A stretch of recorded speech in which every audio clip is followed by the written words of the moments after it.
Welcome to Shaving Basics. Today we're talking about aftershaves. What are they? What do they do? And do you really need them? Well, it really depends on what kind you have on what it's gonna do. However, there's some main purposes, such as it acts as an antiseptic, an astringent, a moisturizer, as well as a light fragrance.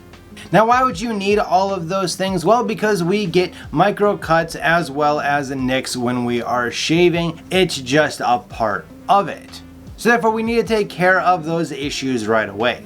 And that's what the antiseptic is for. It helps clean out any micro cuts or nicks that we may have had. Then we have an astringent, which really helps close up all of those pores on our face that we just got done shaving. This can help with keeping out dirt, skin cells, and helping prevent breakouts or irritation. It can even help with stopping or slowing down small bleeding nicks. Then, because we use a shaving lubricant, some of them tend to dry out the skin, so we need to re-moisturize it to help it look its healthiest, as well as help with any irritation that may occur from shaving. And that brings us to the scent or the fragrance. Usually the scent is not a very strong one, and it won't overpower any other scent that you may be wearing. You can find ones with a very mild scent to no scent at all.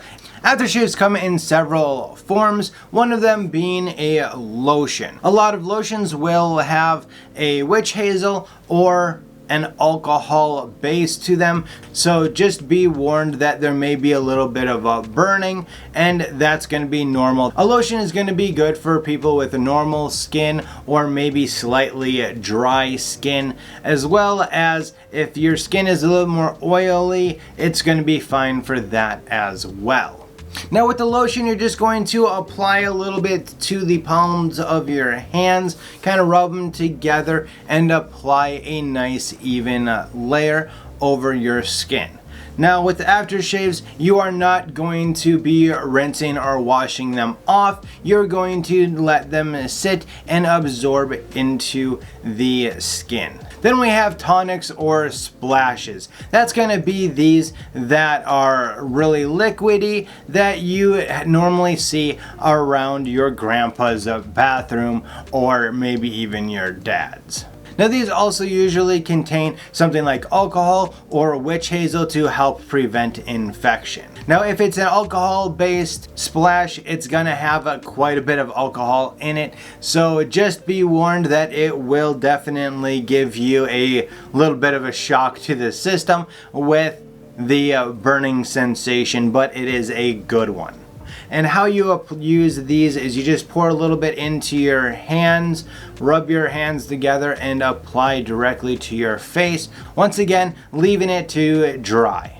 Now with alcohol-based splashes, if you have dry skin or you are prone to post-shave rash, you're gonna wanna avoid the alcohol as it will dry out the skin more, as well as irritate anything that already gets irritated worse. So if you fall into either of those categories, definitely make sure that you're getting a splash with witch hazel instead. Now tonics and splashes like this tend to be on the cheaper side of the aftershave market, so you may want to look at these if you're on a budget, as well as they tend to go a ways because you really don't need a lot of this every shave. The next aftershave that we're taking a look at is a balm. Now balms are going to be a little bit thicker than lotion. It will typically have a light fragrance and not use alcohol in it, so it is a great option for guys that have dry skin or sensitive skin. Balms also typically have a much lighter fragrance than the previously mentioned options. Now because balms are really made for guys with really dry skin, they are also great to use as a nightly moisturizer to just add a little bit more moisture to your daily skin routine. And because of this, they're just great for guys with sensitive skin all around as well. Now the last type of aftershave that you're going to find is going to be a gel aftershave. Typically gel aftershaves will help protect the pores a little bit more than the previously mentioned options. Gel leave a little protective layer over the pores, which of course will help keep stuff out of them, which means less breakouts and less irritation. Gels also absorb into the skin fairly quickly, so if you're in a hurry to leave the house, you don't need to worry about your skin looking oily or having any effects that some of the other ones may have. It's also a great option if you are going to be going out and being active very soon after shaving. The skin type that you're going to want to use the gel on is pretty much anything. It's even good for the more sensitive skins as well.